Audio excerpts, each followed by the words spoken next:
Doctor Deepak ജീവനൊടുക്കിയ സംഭവത്തിൽ ഷിംജിത മുസ്തഫ അറസ്റ്റിലായിരിക്കുകയാണ്.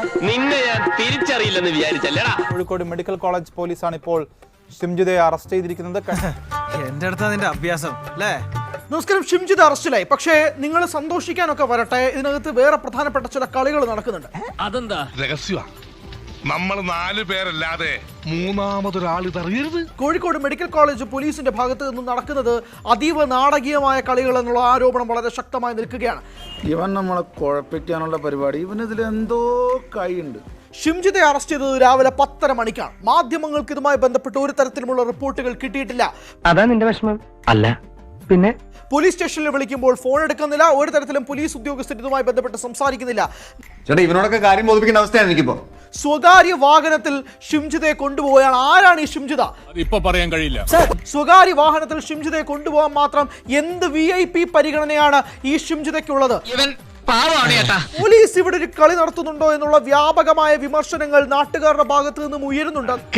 സത്യമാണെങ്കിലും എനിക്ക് അംഗീകരിച്ചു കൊടുക്കാൻ പറ്റുമോ? സ്വകാര്യ വാഹനത്തിൽ ഒരു കൊലയാളിയെ കൊണ്ടുപോകുന്നു എന്നുള്ള വിമർശനം തന്നെയാണ് നിൽക്കുന്നത്. ഇതാണ് സാർ പറയുന്നത്, പോലീസുകാർക്ക് മാത്രമേ കാക്കി കൊടുക്കാവൂ. സൈബർ കൊലപാതകം നടത്തിയ ഷിംജിത എന്ന വ്യക്തിക്ക് ഇത്രമാത്രം പരിഗണന പോലീസ് നടത്തേണ്ട ആവശ്യം എന്താണ്? എന്താ പ്രശ്നം? കുഞ്ഞെ, ഞാൻ പറഞ്ഞുതരാം. മേലാതിത്തരം കൊടരാത്തരം കാണിച്ചാലുണ്ടല്ലോ നിന്റെ ഷേപ്പും മാറ്റും, നിന്റെ പണി കളഞ്ഞ അവിടുന്ന് പറഞ്ഞു. 2 ദിവസം ഷിംജിതയെ അറസ്റ്റ് ചെയ്യാതെ മിണ്ടാതിരുന്ന പോലീസിന് എന്താണ് പറയാനുള്ളത്? എന്നെയും പറ്റിച്ച് ഇവിടെ ഉള്ളവരെയും മുഴുവൻ പറ്റിച്ച് എത്ര കാലം ഈ കളി കളിക്കുന്നത് നമുക്ക് കാണാം. പോലീസ് എസ്കോർട്ടിൽ സ്വകാര്യ വാഹനത്തിൽ കൊണ്ടുപോകാൻ മാത്രം എന്ത് VIP പരിഗണനയാണ് ഷിംജിതയ്ക്കുള്ളതെന്ന് നിങ്ങൾ തമ്മിൽ വലിയ ആത്മബന്ധമാണല്ലേ? അതെ. ഈ സ്വകാര്യ വാഹനത്തിൽ കൊണ്ടുപോകാൻ മാത്രം ഷിംജിതയ്ക്ക് എന്ത് VIP പരിഗണനയാണുള്ള ചോദ്യം ധാർമ്മികമായി സ്വാഭാവികമായും ജനങ്ങൾ ഉന്നയിക്കും. ഏതായാലും വേഷം കെട്ടിപ്പോയി, ഇനി ഒരു വേഷം കൂടി എനിക്ക് വേണ്ടി ഇക്ക കെട്ടണം. അതും കൂടെ കഴിഞ്ഞാൽ ഇക്കയുടെ പണം റെഡി. ദീപകിന്റെ ആത്മഹത്യ അത് നയിച്ചത് ഷിംജിതയാണ് എന്നുള്ള കാര്യത്തിൽ ഒരു തർക്കവുമില്ല. നീ ഒരുത്തിയണ്ടി കാരണം ഇങ്ങനെ ചീത്ത വിളിക്കാനാണോ അമ്മച്ചെന്നെ തിരക്കിട്ട് ഇങ്ങോട്ട് വിളിച്ചു വരുത്തിയത്? ചീത്ത വിളിക്കല്ല, നിന്നെ കൊല്ലുക വേണ്ടത്. ഷിംജിതയെ സംരക്ഷിക്കാൻ മുന്നിട്ട് നിൽക്കുന്നത് ആരെങ്കിലും ഉണ്ടോ എന്ന് നിർണായകമായ ചോദ്യവുമുണ്ട്. ഇനി നീ എങ്ങാനും അത് വെറും തോന്നല.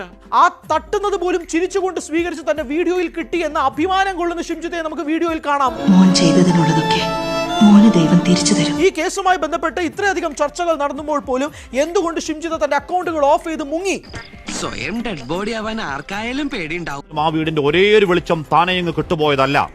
റീച്ചിനും ഷെയറിനും വേണ്ടി അഹങ്കാരത്തിന്റെ പരകുള്ള ഒരു സ്ത്രീ അടിച്ചു കെടുത്തിയതാണ്, ഒരു കുടുംബം നാനാവിധമാക്കിയതാണ്. ഈ നാടിനെ ഒരു പാവപ്പെട്ട കുടുംബത്തിനെ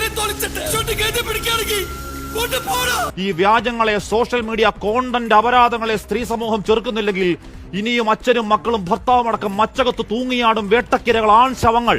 ഈ തള്ളയുടെ ധിക്കാരം അവസാനിപ്പിക്കാതെ നമുക്ക് ഇവിടെ സ്വയം ജീവിക്കാൻ പറ്റില്ല.